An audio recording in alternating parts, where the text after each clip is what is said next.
According to legend, 800 years ago, King Lalibela had 11 churches carved out of solid rock here in northern Ethiopia. Conceived as a new Jerusalem, the elaborate churches have been sacred pilgrimage sites for nearly 1,000 years. But a leading expert on Lalibela believes they may have served another, darker purpose. Now, remember, the churches of Lalibela are arranged in different clusters.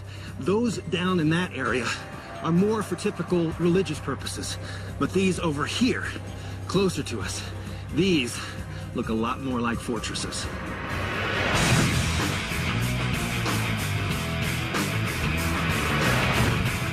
The vast church complexes in Lalibela were built in 3 distinct sections.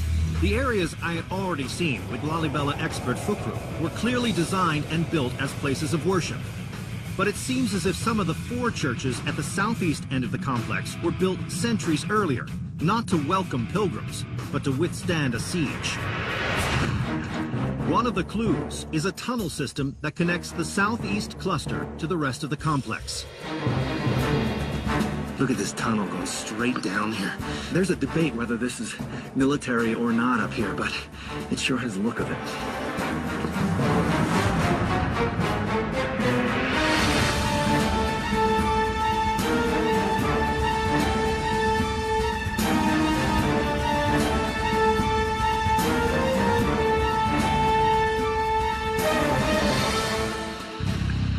How long is this tunnel? It's about 55 meters. 55 meters, over 150 feet. Yeah.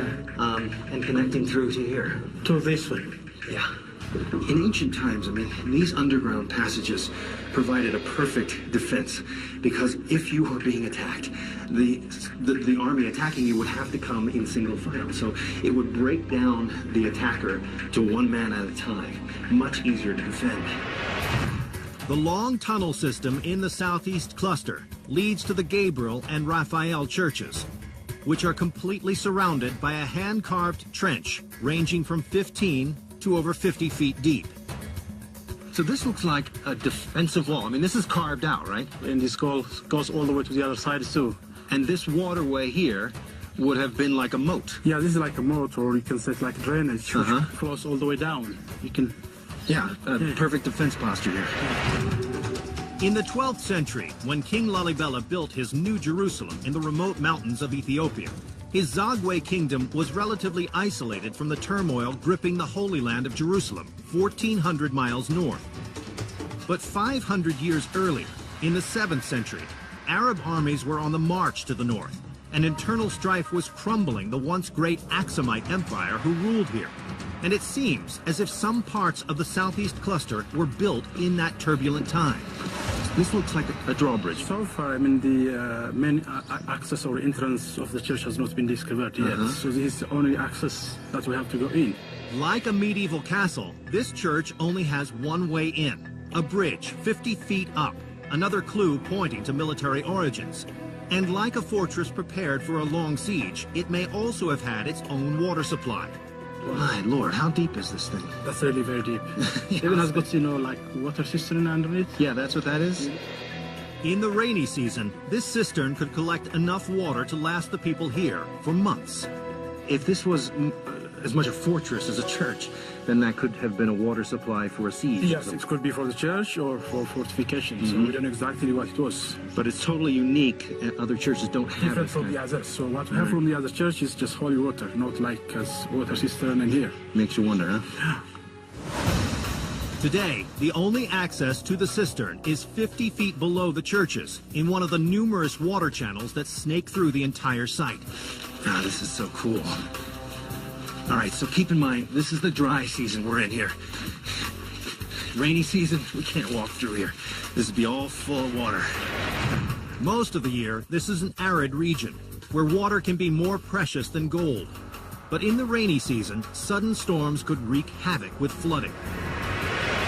So building a massive hydro-engineering system that could move floodwaters out while collecting some of the life-giving water made Lalibela's isolated existence possible. The complex collects and stores huge reserves of both rain and artesian spring water. And if the people here were afraid of attack from outsiders or infidels, an enormous reservoir of water would be essential. All right. Wow. Look at this church. Incredible. Now, who knows really what they were using this for? I mean, these could be defensive walls for military use, but this is the cistern. Now, this is completely unique in Lalibela. From what Fukru tells me, this entire floor here is all a cistern space. Beneath it is almost 30 feet across. Check it out. See, that's me right there. Hello. So this is going underwater, and we're gonna see if we can look at the underwater of the underworld. There she goes. Oh yeah, that's cool. I mean, all of this is filled with fresh water, and we're in the dry season. And you can enable a whole population of people, maybe even soldiers, maybe a defending army who is being besieged inside of this church/fortress. This is the water that would keep them alive. These channels still work, collecting and distributing water. But we may never know if they were intended for irrigation or defense against some long-vanished threat. Check it out. Look at this.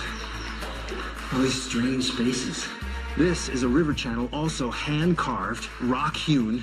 Right down here would have steered all this rainwater right through this channel and down to the River Jordan.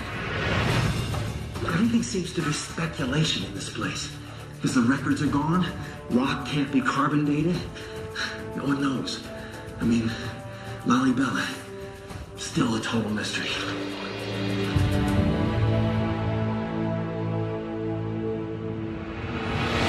Up next, a mysterious connection to the Knights Templar. It does look like a Templar cross. And later, a gruesome shrine. Skull, skull, skull, the teeth.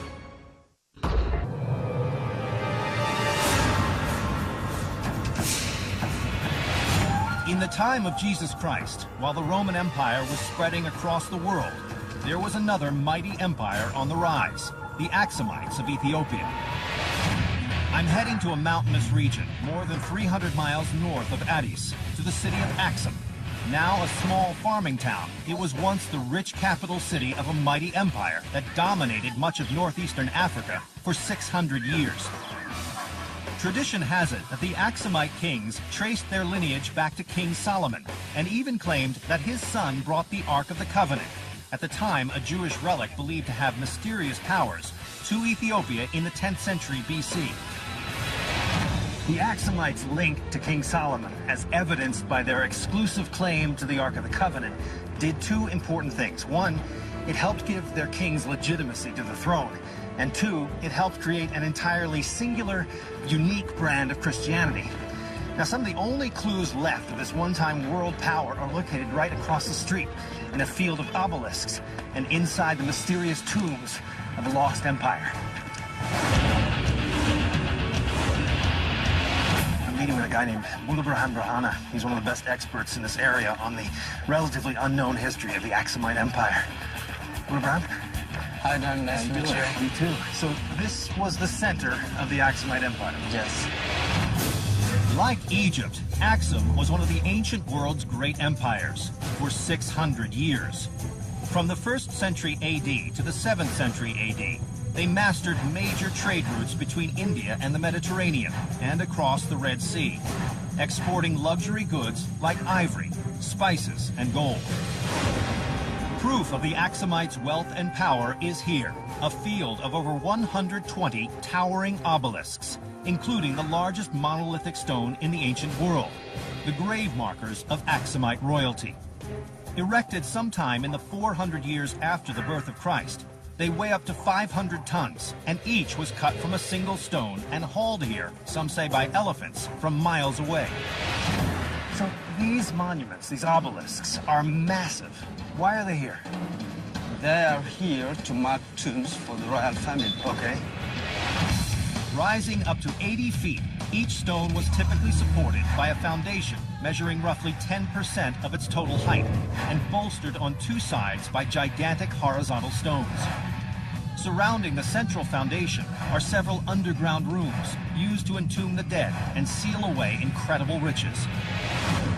War and lack of resources have made archaeology a luxury in modern Ethiopia, and 90% of these tombs are still unexplored. This is insanely huge. Like the pyramids in Egypt, this elaborately carved stele marks the final resting place for a king who was as formidable as any pharaoh. So these are the windows, these are the beams. So this is essentially the replica of a palace, a royal palace. That's my royal palace. For the royals who were buried beneath it. Yes, exactly. These massive stones were only grave markers. It was in the rooms below that they would spend eternity.